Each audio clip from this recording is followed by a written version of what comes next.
seen a possible UAP recording coming from a multi-sensor RV, along with other footage that has been captured over nearby water from the area that this was done in. I think it's Tedesco.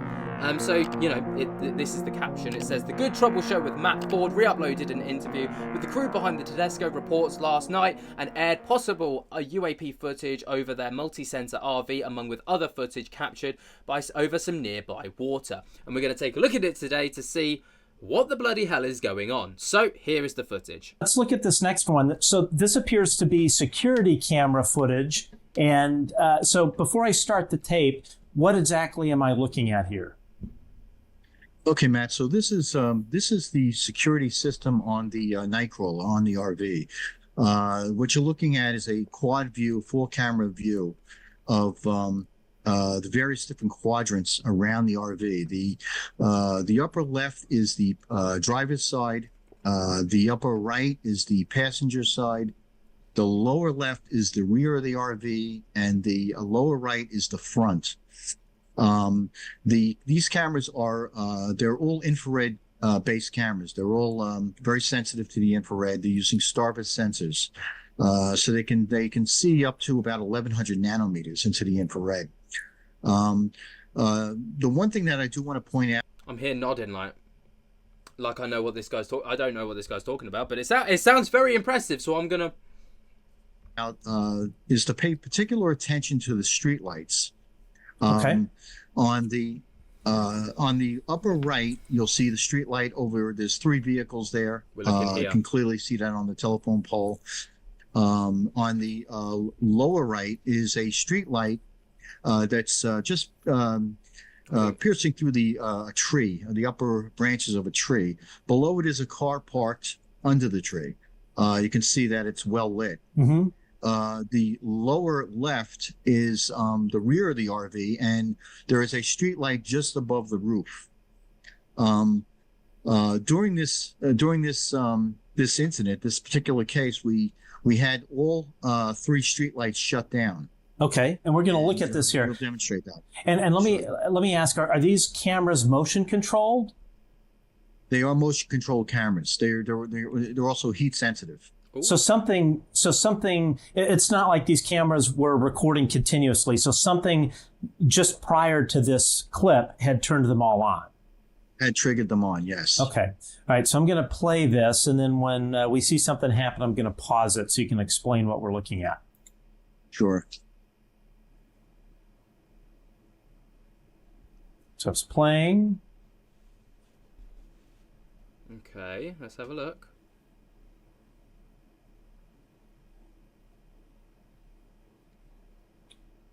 Wow. Okay, you can pause it there. Okay, so now what you see here, just as you'll see the street lights, all 3 street lights went out sequentially. Yeah, that's weird. Within a fraction of a second. There is the... Could that be a street outage, though? Could that not just be like, you know, like this is not uncommon for like there to be like a tiny trip in the power but then like backup generators kick in or whatever, and then suddenly they come back on. Could it not have just been that if all of the lights went out kind of at the same time? I don't know, just food for thought. One on the lower right that is on a completely different transformer, a completely different line. What we were investigating, whether or not there was some kind of a transient that was running on the power line that could have caused these lights to shut down, which would be a rare event anyway. But the fact that they're on 2 different systems, 2 different transformer systems, was very unusual. Okay, though that just completely shits on my idea of it being a power trip, because it can't be. You also see that the lights in the houses never went off, so the power was never lost. Oh, yeah. Wow. It just affected the street lights. And in order to do that, above the street light itself on the housing, there is a sensor, a photo interrupter, a photo sensor that senses sunlight in the morning in order to shut these lights off during daybreak. Oh. And I see what you're saying. You can see them all kind of go off at slightly, just like a fraction of a second different as it's going off. It's like this light. Literally, it's like bang, bang, bang, bang. Yes. Okay, so I'm going to keep playing here. Sure. Okay, and you're going to see the lower right. You can see the blue. There's a blue light in there. That blue light is actually IR. Infrared. And you'll see there's a roll bar behind the RV, and you'll see that light source gradually increase in intensity from blue light to white light. Oh, yeah. Almost as though an object was descending from a Right certain here. altitude. And we believe that that light source is probably the same source of light that had to shut down those street lights. And the intensity was bright enough to. Oh yeah, when you watch it in the slow-mo, you see this area of this pole here suddenly kind of grow as if it does look as if something's approaching it. Shut those street lights down. Well, the thing that's interesting too is that you don't see it out of the other camera, so clearly this light source was very, very focused. Yes, they were very directional. We believe some kind of a spot beam of some sort. And the thing I don't see the interference. Go ahead. Sorry. Go ahead, Mike. One thing I was going to point out here, like right below that top roll bar, yes. Right there. If you look right, see at the middle of the picture, you see a garden hedge of bushes, and right above that, you see a fence line, and then right between the fence and the bottom of that threaded pipe, you see white there, which looks like it's the neighbor's window. So we're seeing light coming from the windows. And what I want to point out is the exposure of the camera isn't changing, because you'll notice that the intensity of the light coming out of those windows isn't changing. Like the camera iris isn't changing. That is staying consistent.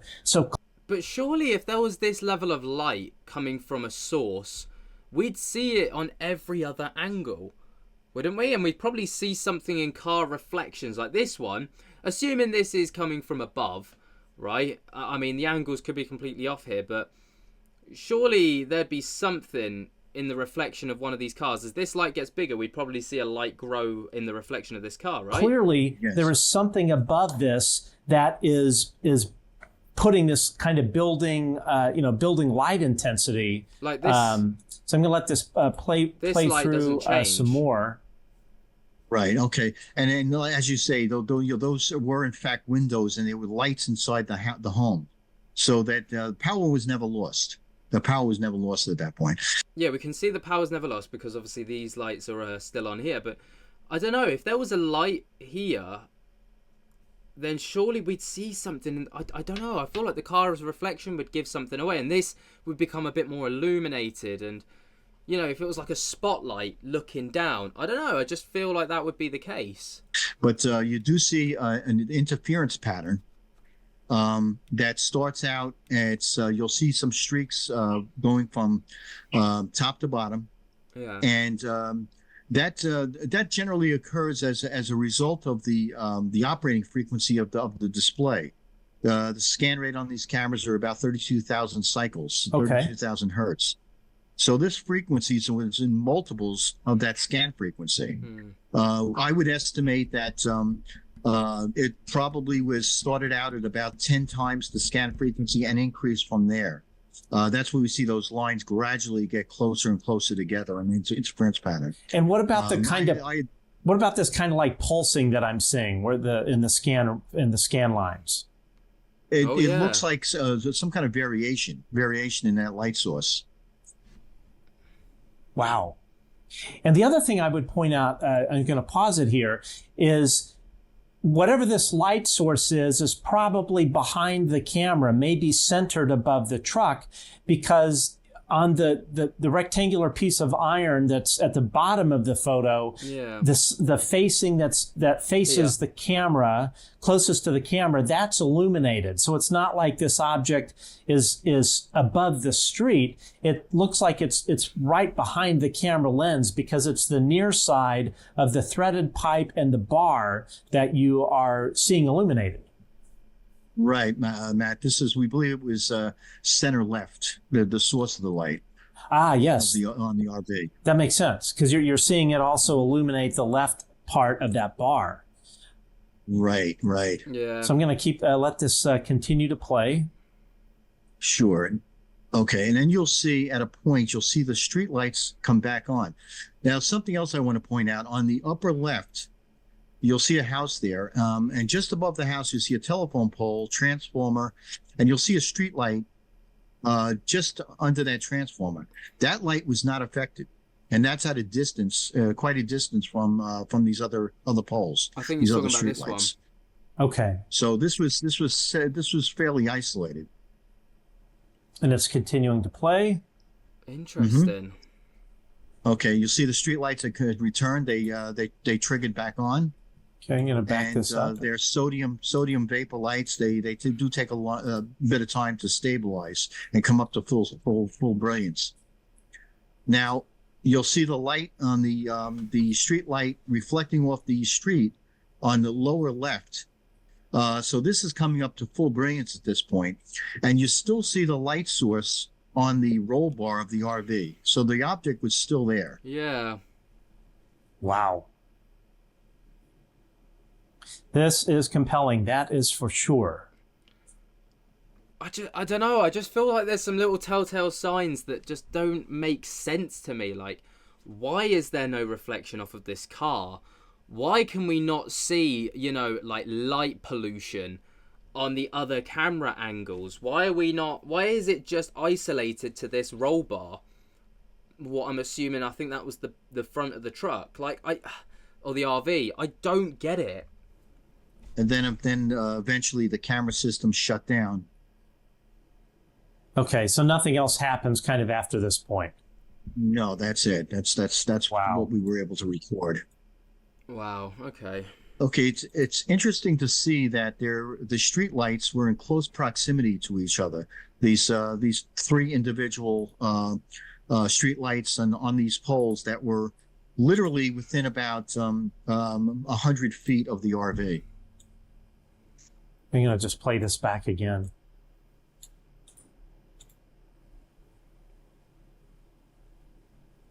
Right, so the lights go out. I think the most compelling part is that you see this build and build and build and build. Yeah. Like something's approaching. And there is no way that is it's a helicopter or anything, because anything that high up of a helicopter, a night sun or anything, lights up a huge area. Yeah, exactly. Certainly Right. way in excess of this. So if it were a police helicopter or something, in the other views, you would see the surrounding area be illuminated. And, Exactly. and as well, Exactly. we are only seeing the infrared spectrum, and just in that area. So with a helicopter, with a police helicopter, night sun or anything, those obviously are the light is of the visible spectrum. So you would see that for sure in the other cameras. But the fact that you're only seeing infrared and you're seeing it build as if a craft or whatever is moving closer to the roof of the truck, I mean, that is something else. I've never seen anything like it. And then as you said as well, these interference patterns, you had never seen this before, correct? And have you seen it since? No interference pattern. These cameras are on a conditioned line. There's a 12-volt source for them on the battery side of the RV, and they're heavily filtered.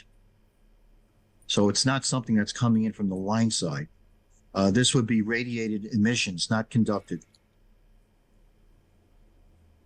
And the other thing is that these cameras have there's a microphone source on the RV.